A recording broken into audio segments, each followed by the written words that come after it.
I won the Fiction Award for my story, No Strings Attached. I won the Literary Award for fiction and also academic writing. I won the Norton Prize for fiction. I won an award for academic writing. I won a fiction award for a short story, The Columbian. My story is science fiction, and it's about a female astronaut pining for her love back on Earth.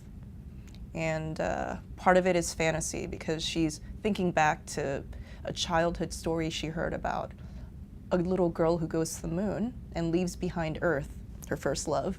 And so this is about a woman who goes up into space and leaves a man, her love.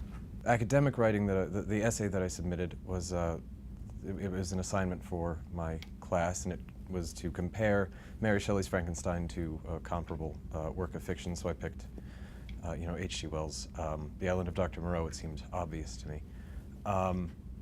And I used those two to explore what the literary benefits of science fiction were, what science fiction can teach us about how we deal with discovery, how we deal with looking to the future and the things that we are doomed or destined, however you want to look at it, to learn.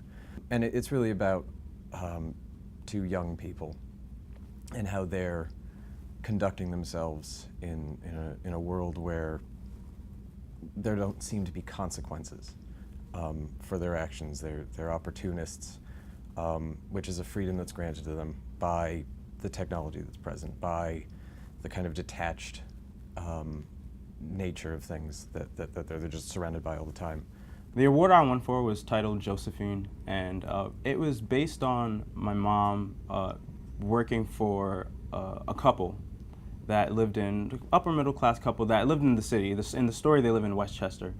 But they wanted to come to our house to kind of check out my mom, and I don't know, I guess it was their newborn, and it actually was a surrogate baby, and they were very, I think, very mindful and protective, of course.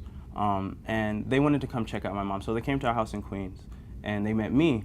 And back then I was a really avid reader, I read a lot, and I just finished reading To Kill a Mockingbird. So when I was younger, I did like to be the center of attention, so I'm there talking about the story and its themes and whatnot, and they're just impressed. And they gave my mom the job. The story is based on that, except that the couple also invites us to their house in Westchester, so I can meet their kids, and also their son, who is a big reader as himself. And the family dinner goes wrong. The family isn't, they're not the way they seem. The son is a little bit, he's rude, and he's a little bit messed up, but he has his reasons, though we find out at the end.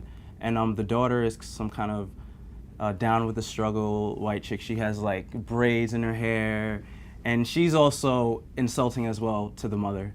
And it's just an interesting family dynamic, but I kind of tried to add in a little bit of emotion to it as well. The piece that I submitted for the contest was an academic paper that I wrote for class. It was on Shakespeare's The Tempest, and it was about the character of Caliban, who in the play is a savage, but actually speaks very eloquently. So I just wanted to explore what language means. Does it reflect who a person is?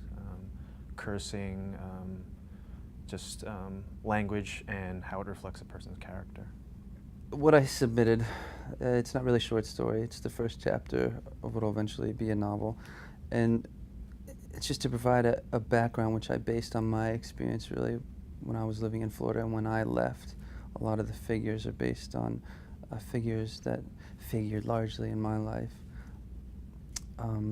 There's a professor in there who was a sort of role model for me when I was younger, and the manner in which the main character leaves Bogota was the same way I left Florida, sort of abruptly, in the middle of the night, just drove away, didn't go back.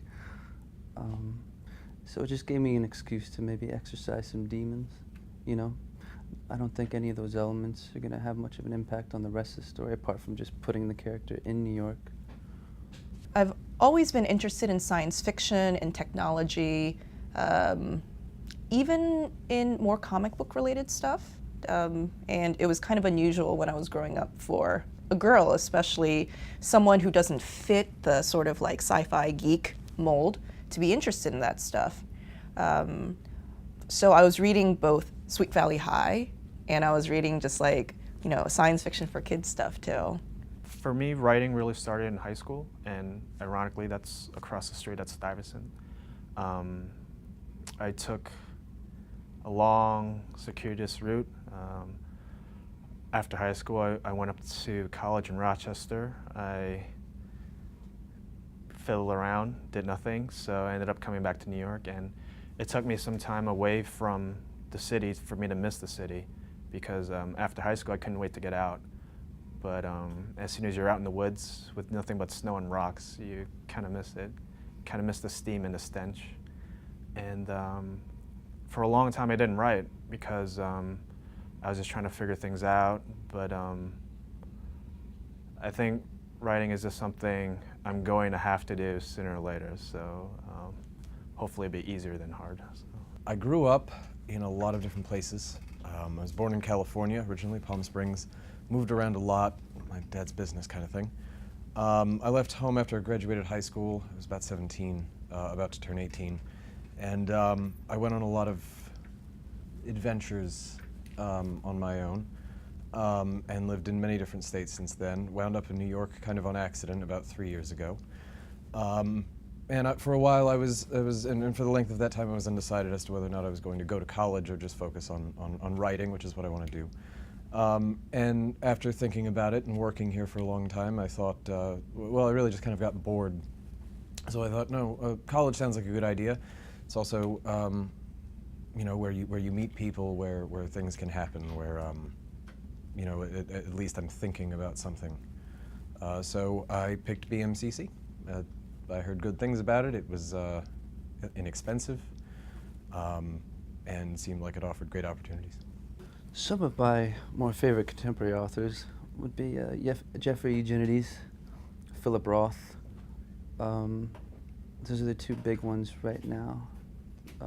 Fitzgerald.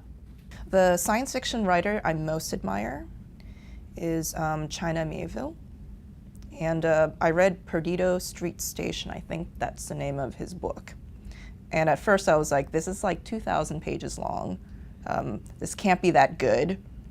And the first sentence that I wrote, I was blown away. It was sort of a life-changing experience because before then, I was reading things that I guess were more genre. And his book starts out with an unnamed narrator talking about going into this dystopian city. And 3 pages completely blew me away, and I thought, that is the type of story I want to write. I want to say I can write, but I don't know if I could say I'm a writer yet. For me, it's always been a way for me to express myself. And at times, it can be really hard for me.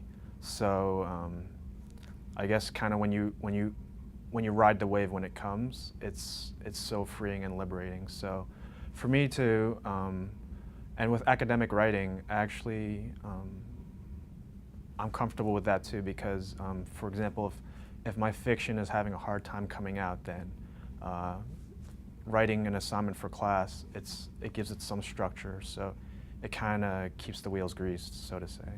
Winning the award does change my sense as a writer, of who I am as a writer, because winning the award is a little bit, for me, and a little bit of clarification, I guess, that yes, this is working, that I can do this. Not that I needed the award to know that, but it is a little bit of reassurance. And it's not so much the prize money or the recognition, but just the fact that somebody else read my story and enjoyed it and liked it and decided that it was good enough to get an award for it. That's what's amazing to me. Winning an award for a writer, for me, I'll say, it's very important because it's very easy, you know, especially at our age and with the way things are, to lose track, to lose heart, to lose focus. I know many times, almost on a daily basis, I've thought, maybe this isn't what I should be doing. Maybe it's not going to work out. And that's something that I think every artist deals with. I think it was You know, Hemingway has that quote that, you know, I'm paraphrasing, but the worry as to whether or not anything that you've written is good or not is what's called as the artist's, you know, reward. But an award kind of gives you that confidence again and tells you, no, you are doing the right thing, and it's a big boost, and it can really realign your focus in what you're trying to do. I'm really thankful because the community here is very encouraging, because at a community college you just, there's so many different people and characters here that for whatever different reasons or backgrounds, they just kind of need just the continued support. So I think that's why BMCC is so great. That's why the award is so important, to encourage people to keep going no matter what setbacks or delays they've had in life. My plans after BMCC include applying for graduate school. For an MFA, I want to apply to grad schools in the New York City area. And I'm also working on a couple of ebooks. I'm sort of not into the traditional publishing. I want to just write an ebook, put it up on Kindle, science fiction ebooks. I'm also writing short stories right now for KoreanAmericanStory.org. So just trying to get as much writing done in the next 6 months. I'd like to continue in a writing degree, maybe an English major, or I don't know. It is up in the air. My plans after BMCC, so I do want to go to graduate school. Of course, I want to get my bachelor's. I do, but I've been wanting to leave the States for a while and travel a bit, and I've just been figuring out how do I do that. And I woke up this morning and decided that I wanted to apply for the Peace Corps. Of course, I'm reading all the info about it. I'm checking it out before I do it. But I think it would just be a great opportunity. I'm an English tutor, and a majority of what the Peace Corps does is education. And although most 90% of the applicants applying do have their graduate degree, there are other fields for non-graduates, so undergraduates. So yeah, that's what I'm going to do. That's what I plan on doing.